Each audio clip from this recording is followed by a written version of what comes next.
Dapper Labs is restricting Russian users thanks to new EU sanctions. Binance is training law enforcement around the world on how to combat crypto crime. And Ether becomes deflationary for the very first time since the merge.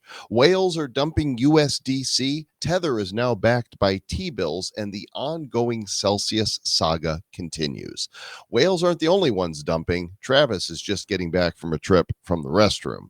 We've got a smattering of news and bad dad jokes for you on our Bad News episode number 635 of the Bad Crypto Podcast. 5, 4, 3, 2, 1, 0, ignition. Who's bad?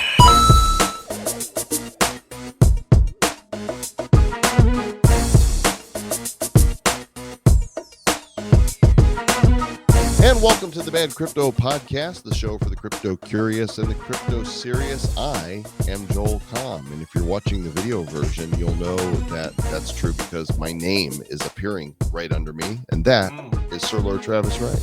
Well, hello. This is nice. Look at you. You're doing the production here on the fly. So if you haven't had a chance to see this on the YouTubes, we got a new little style here. We're trying to figure out what is the best system here as we're doing 2, 3, 5 episodes a week, figuring it out. What is the happy spot? Because we want you guys to be informed because the world is quickly changing. We're dabbling with different technologies and are actually using B.Live, which is a great service used for streaming live video, but you can also record with it and do lower thirds and fun stuff like that. And we're glad that you guys are along for the ride today. Thanks for listening and or watching. This is a news episode. We're going to take you around the world, talk a little bit about some altcoin news. So if you're ready, let's go. Timestamp 3:27 p.m. Eastern Time on the 21st of October in the year of 2022, rapidly approaching 2023, if you can believe it. Refreshing CoinGecko live before your eyes. The total crypto market cap, $954 billion. Bitcoin, 19,170. And Ethereum, just under 1,300. A lot of sideways going here, Trav. You know what? You never really know where, unless you dive deep in. Like, is it going to go up? It's going to go down. It's like temporary. There's these, it's kind of doing stuff. I don't know if it's waiting for a market trigger to explode up or there's another big dip down. So if you're looking for answers on that, I don't know that. It's always seems like, doesn't it seem like near the halving, there's like a 6-month point, like, a little bit before the halving, and then after the halving. But this one seems different because like the halving doesn't, you're not getting very many Bitcoins now. So it's not like really changing the market, but these things over time, more and more being created. Absolutely. So our lead story today, Dapper Labs, their NFT wallet is restricting Russian users because the EU is sanctioning, of course, Russia for the war in Ukraine. So this just hurts regular people that are already getting hurt by the war, regardless of what you think about what's going on with Russia in Ukraine. So now you're telling me because Putin is attacking Ukraine, which I have nothing to do with, can't access my Dapper wallet and my NBA Top Shot. I'm not happy with this. Not happy at all. It's not good. No bueno. Yeah, dude, you're hitting it right on the head. It is so hard in some cases because Russia also tries to ban crypto, right? So say this, and all these financial systems shut you off. They get you off of the rails. They make it so difficult for people over there. And what are they going to do? Well, they're going to create new solutions, build their own, and then kind of everybody becomes a little bit more exclusionary. So that's not good long term as we're trying to be better. We need more openness and freedom between things. And so decentralization of government eventually is going to have to happen or something. Dapper Labs says it's now prohibitive to provide crypto asset wallet, account, or custody services of any value to accounts with connections to Russia, irrespective of the amount of the wallet. So what does that mean to people? Okay, Dapper Labs NFTs still belong to Russians. They just can't move them. So they can view their NFTs. That's and they've suspended their accounts. They can look at their crypto kitties, but they can't They can't do anything with them. They can't mate them. Well, Right? if I Can't have get it on my liquidation. own Ethereum wallet, I can send it. I don't have to have Dapper Labs approval. Are these ones that are stuck Yeah. on Dapper Labs' servers? Yep. They You don't can't really buy, own those sell, NFTs then, right? can't buy or sell or gift any NFTs. That is what we call custodial, and Right. no bueno. That basically says, hey, we're Dapper Labs. Screw you guys. So don't use Flow. Right. Right? Doesn't it just kind Right. of say, oh, Flow's going to fuck you in the end? So remember back in episode 632, before we had our vacation, we had Jamie Bartlett on the show to talk about the Crypto Queen and OneCoin. Recall that interview that we did, 6 weeks ago or so? Yeah, it wasn't too long ago. And so Ruja Ignatova has been brought to court. So, or no, actually, they're accomplices. Accomplices. Accomplices. Oh, Yeah. so this is like we almost got somebody who's, looks like Ruja's still free.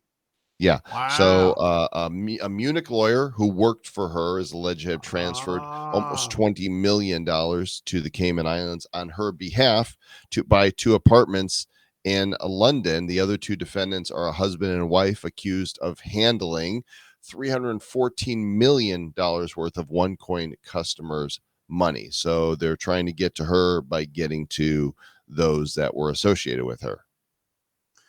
Man, like, when you're on the FBI's top wanted list, like, that's something right there, because like the powers that be really don't appreciate what you're doing. If that's the case, if they're coming Right. down on you, you know what I mean? I'm trying to pull up the most wanted list right here. There she is.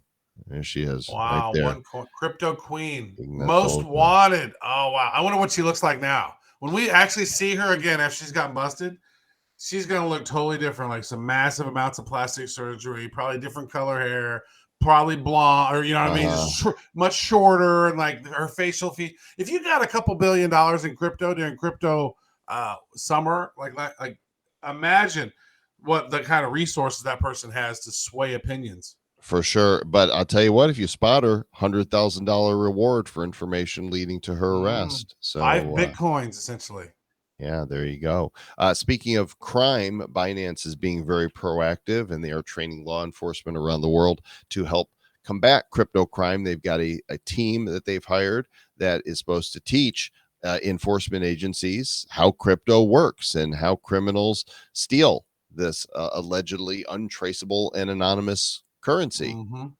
Yeah, we've talked about this. Even on our last interview that we had, we talked about that. It's like, most 99+% of the time, it's not the blockchain that's going down. It's the user who's having a malfunction. So you got to make sure you're not having a malfunction.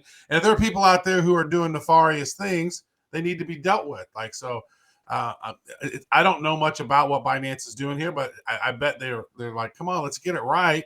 I would seem. Well, Binance I can tell is you, Chinese, so you got to go, well, like, do we really know what motives are with this? So it's like, there's some interesting things going on. They're hosting workshops on crypto and blockchain for law enforcement across the U.S., Europe, Canada, Brazil, Argentina, Philippines, Singapore, and Sweden, also planning Colombia and Mexico. So they are trying to, cooperate with the law enforcement agencies to help them know what to do. Maybe that's the next generation of blockchain heroes. Maybe the next generation of blockchain hero collectibles that we create would be those that are specifically fighting against crime in the crypto world, against the villains and the hackers, specific agents. And think like about agents of S.H.I.E.L.D., Yeah. No, it's good. And think about that. It's like, here are the people who are educating, right? It's like a lot of people in general don't know about crypto.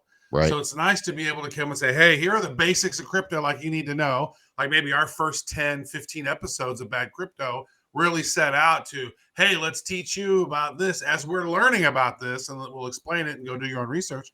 And it's like, it almost comes at a time when for early on Bad Crypto, it's like you kind of ease into Bad Crypto, you learn about how crypto works, and then go find other areas in media to consume around some of these things as you become more specialized, right? But like, don't go too far away. Don't stray bad. We want you to stay bad, so you got to stay with us. Does that mean the show's over? The show's over. That's what we say at the end. Graduated. You've graduated. So this is interesting. The story actually came out just last week. Ether is now deflationary for the very first time since the merge. The number of tokens fell by 4,000 over the last week as they were burning more Ethereum than they were creating. So that should drive the value of Ether up, right, in the long haul, if it truly does become a deflationary currency. It's been when we were looking at this, it's like, wow, is the merge good? Is it bad? How do we want to look at it? It's going to use a whole lot less power. That's awesome. But then you start looking at it now, like these servers where Ethereum are being staked, like how trustworthy are some of these these nodes? Like what happens if somebody somehow hacks one of these nodes and they get access to X? I don't even know. But one thing I do know is that I heard recently that in the United States, about 42% of those Ethereum nodes are going to be inside the US, right? So in the US government mind, the majority of it is in America, so they have jurisdiction over Ethereum. So, that's one thing that makes me kind of go, I can see some of the benefits, but I can also see like, man, it could maybe not be really good because now it's not proof of work, so it's way different than Bitcoin now. Right. Yep. There are some people that were very opposed to it, but it didn't stop the first of 5 steps. The merge was the first of 5 steps that they are taking in upgrading Ethereum. So we shall see what is going to happen there. Tether, this is interesting. They are now backing their own USDT stablecoins by treasury bills. The stablecoin issuer asserts its commercial paper holdings have been reduced to 0. Do you believe them? Wow. So there's not a big basement somewhere with stacks of cash? No, I don't think that. Most money is digital anyways. If you hear, the head of the Fed, Jerome Powell, I believe he mentioned, most of it is digital. They just create it digitally. Like he said it on an interview recently. So most cash is digital. These are secured by T-bills, which are probably mostly digital T-bills. I don't know how T-bills work, really. I don't know that I've ever held a T-bill. Have you? I think I've had like a mutual fund that is, backed by T-bills. It's more of a stable fund, right? Very small increase. What about a J-bill? Did you have any J-bills? Those are the ones you roll? Yeah. I don't know. That's a good answer, though. That's a pretty good answer. Well, this is what they're saying, that they're trying to shore up trust in USDT while demonstrating its commitment to backing its tokens with more secure assets. Honestly, if you would have talked to us a few years ago about USDT, there was a lot of times we were covering stories about how non-transparent they were and where's the money. And I don't know that I would have thought it would have lasted this long, but they're here. And it's still functional. People not only that, it's becoming more legitimate. Like that's legitimizing news right there. Tether, USDT, T-bills. Like it seems like as long as the US dollar is good, right? If the US dollar fails, then those T-bills are toast, right? It's going to be wild to see, recently we talked about that, about them saying that, hey, we're not going to bring in a USDC or a central bank digital currency. We're not going to bring in that into the U.S. currently. Like, okay, currently, how long is that, right? But you can see the road that they want to go down. Well, they keep saying that they're going to provide audits for the last 5 years, and they have not yet done so. But last month, a U.S. judge ordered them to prove their holdings backed by its stablecoin as a part of a market manipulation lawsuit, alleging USDT artificially inflated crypto prices from 2014 to 2018. So they're going to have to produce some documents, and maybe that's what caused this shift in how they're operating. I don't know, but we're going to be keeping an eye on that. And also keeping an eye on Celcius. Boy, where in the world is Mashinsky anyway? Well, he was in hot water here recently over the last couple of weeks, so we haven't talked about it, where they said he pulled out still in Celcius a roughly $900-something thousand worth of assets he was pulling out. And so that's not probably looks so great. So I don't know. I know a lot of friends who were tapped into Celcius, and there's some other things at Voyager and some other ones that just weren't like, damn, dude, like and USDT or UST and Luna is just Mhm. unbelievable. The list, did you see the list that, was leaked for Celcius holders? You can go in there and you could type my name in and it shows exactly what coins I have in Celcius when it was shut down. Very little, Mhm. thankfully. And your name's in there also, very little Really? in Yeah. there. Yeah, but there's a public list out there that shows who's got what, so people know exactly how much is locked up by name of people. So what they're Right. doing here is, because there's so much work to be done in order to meet the court's deadlines, they have hired an examiner, and the examiner says that her fees to speed things up to provide the data is going to be between $3 and $5 million. Boy, that's a lot of examining. How many people you got to hire to make that thing happen? Dude, you can imagine, like, once they figure it all out, and if they did not have the backings of all of those tokens, then which, custodial, folks, custodial is trusting. Oh, hey, you're gonna play to earn. Hey, you're gonna have DeFi. Yeah. It's great when it's working, right? And so some of those things have always been like, it's interesting. I don't quite understand, like, how do the people not get screwed in the end? Very little in Celcius, because I'm like, I don't know how much faith I have in DeFi. There's some good protocols, but it seems suspect. I It's pulled weird. my money out after we had Brad Mills on Yeah. the show, and we got the warning there, and warned you guys as well. And I'm really curious if anybody else heard that episode with Brad Mills at Brad Mills Can on Twitter, when we were talking about Luna and USDT, and as a result, you pulled your money out of custodial services like Celcius, and it saved your bacon. Would love to know. So write us at badcryptopodcast@gmail.com. And finally, speaking of stablecoins, our lead story, our final story, our headline story for today: crypto whales are dumping USDC. Why do you suppose that's happening? Is Circle in trouble? This right here is an interesting piece. I'm not suspect on the whole thing, but it's like, wow, there are some people, and which is a challenge, because if you are in a stable coin, you're thinking, hey, this is a stable coin, right? If that fails, which this could be crazy news, right? Here we just heard that USDT, hey, they're tying their stuff with T-bills. That might be kind of smart. Here's USDC that's going, hey, the supply that's held by the top percent of these things has steadily decreased over time. Some things are going on. What's going on over there at Circle? What do you think, Joel? Well, the Circle, which is the parent company of USDC, froze all its tokens on Tornado Cash. Tether did not freeze USTD on Tornado Cash. So what this means is that now people are less trusting of Circle in USDC as a true store of stability. Yeah. Uh-huh. So who knows? Okay. You think you're safe, but in this wild, woolly crypto world, it's really hard to say what is safe. You got to be responsible, be vigilant with your crypto, take measures to make sure your stuff is locked down and secure. Think of all the people that had money in Luna, in UST, in Celcius, in these other services that have gone down. Their money's locked up. It's gone. They may never see any of it. Voyager. Who knows what people are going to get back when that all shakes out. Yeah. And Mount allegedly, Gox. Most people still haven't gotten their shit back from Mount right, Gox. that's 2014. Hello, Hello. 8 years ago. And what they do get back is going to be a percentage of what they lost anyhow. So Yeah. So there you go. That is our abbreviated bad news episode for today. Crypto whales taking dumps all over the place, potentially. I can just see the big whale. And it's like.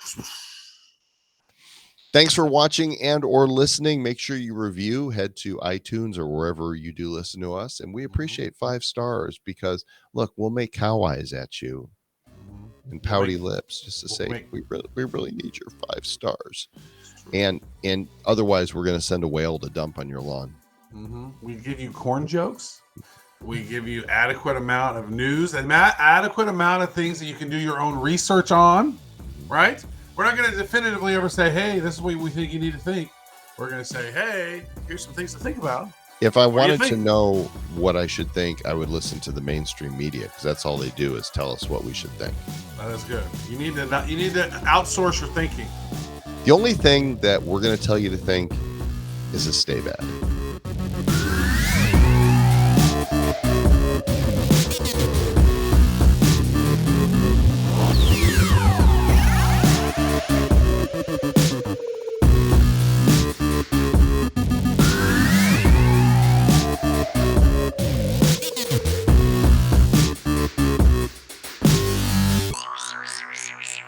Who's bad?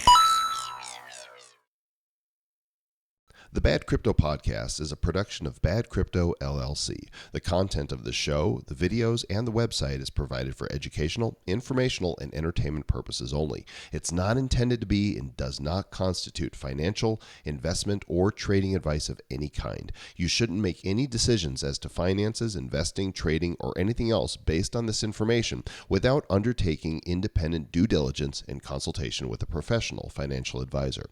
Please understand that the trading of Bitcoins and alternative cryptocurrencies have potential risks involved. Anyone wishing to invest in any of the currencies or tokens mentioned on this podcast should first seek their own independent professional financial advisor.